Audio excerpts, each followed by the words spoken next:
안녕하세요. 달빛 따라주신 쌤입니다. 선생님이 오늘은 다산의 아버님께 라는 책을 준비했는데요. 이 책은 도서관에 가서 딱 재밌을 것 같아서 빌렸다가 읽는데 역시나 너무 재밌어서 선생님이 구입을 해서 읽었습니다. 책을 읽는 내내 뭔가 재밌어서 빨리 읽을 수 있었지만 굉장히 긴 시간 동안 읽었거든요. 그 이유를 선생님이 생각해보니까 이걸 단번에 읽기에는 뭔가 아깝다는 생각이 들어서 그랬던 것 같아요. 소설책이고요. 그 정양훈 선생의 아들, 둘째 아들의 시선에서 그려낸 이야기입니다. 그러니까 아버님, 자신의 아버님께 아버님을 떠올리면서 이렇게 쓴 글인데요. 여러분은 정양훈 선생을 생각하면 뭘 떠올리나요? 요즘에 이제 다산 정양훈 선생의 공부법, 책 읽기 방법에 대해서 굉장히 많이 알려져 있잖아요. 책을 읽을 때 베껴서 쓰면서 읽어야 되고 꼭 그 궁금증이 있는 부분마다 베껴서 쓰고 다시 읽고 또 다시 보고 그런 공부법에 대해서 선생님은 많이 접하게 됐는데, 그리고 또 그냥 우리가 선생님이 배워온 대로 굉장히 유명하고 훌륭하신 학자이면서 정조대왕의 총애를 듬뿍 받았던 신하이고 또 그런 총애에 힘입어 거중기라는 또 대단한 발명품을 만들어내신 분이고, 그러니까 그냥 또 책을 엄청 많이 읽으신 분이고 책을 많이 쓰신 분이고 그런 정도로만 알고 있었는데, 이 책을 통해서 그 뭐라 해야 되죠? 그 정양 선생의 삶을 들여다본 느낌이라고 할까요? 굉장히 인간적으로 아버지로서 그리고 남편으로서의 삶을 들여다본 것 같습니다. 그러니까 역사를 사실 외워서 공부를 하면 조금 힘들잖아요. 재미도 없고. 그런데 이런 이야기 책들을 통해서 자연스럽게 익힐 수 있다는 게 좀 좋고, 또 한편으로는 내가 배웠던 그런 역사적 사실을 이렇게 이야기를 통해서 한 번 더 접함으로써 좀 더 가까이 다가게 되는 게 있는 것 같아요. 선생님은 사실 그 조선 후기에 서학이라는 게 들어오면서 많은 분들이 그런, 사실 그 당시에는 있을 수 없는 일이었잖아요. 서학이라는 학문이, 천주교라는 게 있을 수 없는 일이었잖아요. 임금님이 있는데 그 외에 다른 존재에 대한 어떤 하늘 아래 모든 것은 평등하고 이런 이야기들이 먹힐 수가 없는 이야기인 거잖아요. 그러니까 그런 것들에 대한 되게 많은 사람들이 연루돼서 죽고 그런 일들이 있잖아요. 선생님 맨 처음에 책대책에서 소개했던 책간 올리는 집이 그 서학과 관련된 거잖아요. 그러니까 여기에서도 그 서학에 관련된 이야기입니다. 결국 이제 다산 정양 선생의 그 4명의 형제 중에서 3명이 거기에 연루가 되고, 정양 선생이 막내더라고요. 그 이제 3번째 형님은 사형을 당하게 됩니다. 그리고 둘째 형님은 같이 유배를 떠나게 되고, 유배를 떠난 그 흑산도에서 죽음을 맞이하게 되고. 그러니까 정양훈 선생이 그 가족에 대한 사랑이 너무나 잘 나타난 책이라는 생각이 들었어요. 그런 사건들이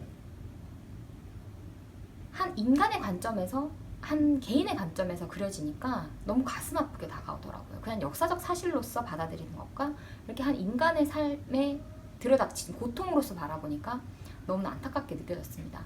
마음이 참 아팠어요. 아들의 입장에서 멀리 아버지랑 18년이나 떨어져서 지낸다는 게 어떤 것인지 느낌이 안 오잖아요. 그러니까 이 책에서는 아들이 이제 10대 때부터 30대까지의 시선이 나와요. 점점 성장을 하잖아요, 그 사이에.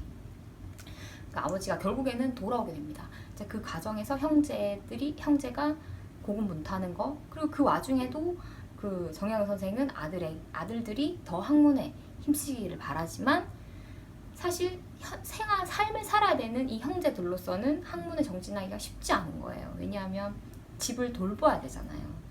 그러니까 특히 선생님이 말미에 가서는 왜 작가님이 첫째 아들이 아닌 둘째 아들 하규의 입장에서 글을 썼을까가 이해가 되더라고요. 첫째 아들에게는 그 학연의 첫째 아들의 입장에서 이 책을 썼으면 책이 너무 무거워지지 않았을까 그런 생각이 들더라고요. 왜냐하면 첫째 아들 장남으로서 집안을 다시 일으켜야 되고 집안을 돌보아야 하는 그 어떤 무게감이 너무 크게 짓눌렀을 것 같아요. 그러니까 그거는 너무 어려운 이야기가 되었을 것 같다는 생각이 들더라고요. 그러니까 이제 차남의 입장에서 이제 형님을 바라보고 또 아버님을 바라보고 어머니를 바라보는 그런 게 굉장히 잘 어우러졌다고 생각을 하고, 또 어떻게 보면 성장 이야기죠. 그 아들이 이제 성장하게 되는 이야기이기도 하니까요. 그 선생님은 18년 동안 가족과 떨어져 지내면서 그렇게 학문에 정진할 수 있었던 정양 선생의 그런 근본적인 바탕에는 무엇이 있었을까 하는 생각이 들더라고요. 여러분 생각해보세요. 아무리 내가 진짜 외딴 곳에, 아무도 없는 곳에 나 혼자 가서 거기에서 매일 책을 읽고 자기가 해야 한다는 생각으로 학문을 정진하고 그 제자들을 가르치고, 그런 게 과연 가능한 일일까? 라는 생각이 들더라고요. 내 가족은 저기 멀리서 고통받고 있는데. 근데 한편으로는 정량 선생이 그렇게 학문에 정진하고 그렇게 끊임없이 공부를 할 수 있었던 이유는 그게 가족에 대한 사랑이 아니었을까 하는 그런 생각이 들더라고요. 자기가 거기에서 삶을 놓지 않고 해야 할 일을 찾고, 내가 이것만이 우리 가문을 살릴 수 있는 일이고 이것만이 우리나라를 위한 것이고 내가 이렇게 하는 것이 선왕 그 정조대왕에 대한 사랑을 갚는 길이고, 이런 것들을 바탕이 되지 않았을까. 그러니까 아버지로서 나름 떨어져 있지만 최선을 다한 모습이 아니었을까, 그런 생각이 드니까 정말 감동적이었고 정말 대단하신 분이라는 생각이 들었고 너무 뜻깊다는 생각이 들었어요.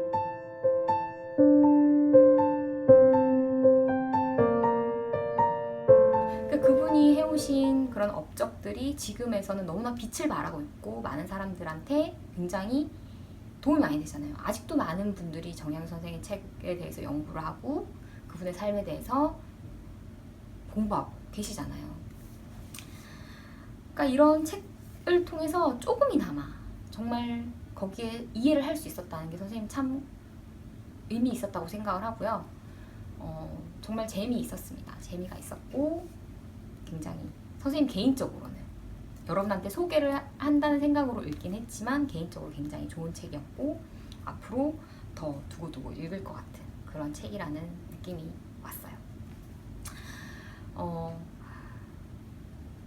한번 어려운 책인데 분명히 책을 좋아하는 친구들이라면 선생님 분명히 좋아할 거라고 생각을 하고요. 더 그 선생에 대해서 뭐 꼭 그 정량 선생에 대해서 알아야 되겠다는 생각으로 읽는 게 라기보다는 그냥 어떤 치열한 삶을 살았던 학자의 어떤 인간적인 그런 모습을 볼 수 있는 책이 아닐까. 그분이 어떻게 그렇게까지 열심히 하실 수 있었을까. 그 바탕에는 결국 가족에 대한 사랑이 있었던 것은 아닐까. 그런 것들을 선생님은 생각해보게 되었습니다. 여러분도 기회가 된다면 꼭 한번 읽어보시기를 추천해요. 이진님 책책책 오늘은 여기까지 하겠습니다. 안녕.